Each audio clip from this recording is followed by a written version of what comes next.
hasil pengelasan Pak Sandiri SMK 2 Banda Aceh saat training di VIDC Malang. Ini posisi 4G, pelapisan sudah menggunakan kawat LB52U untuk penembusan, dan cappingnya kawat RB 6013 4 layer atau 4 lapis. Ini bagian lapisan terakhir, dan ini penembusannya menggunakan kawat las LB 701652U. Ya, ini baru pertama kali membuat kampuh V untuk posisi 4G atau di atas kepala.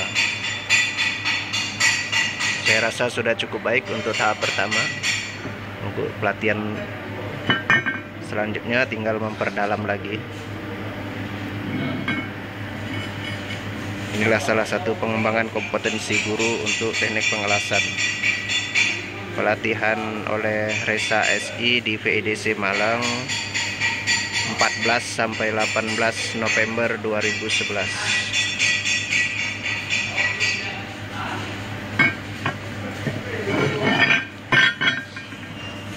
Ini lapisan akarnya, penembusan ya, sudah tembus walaupun belum sempurna.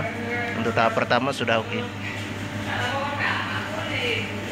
Oke, silahkan diberi komentar untuk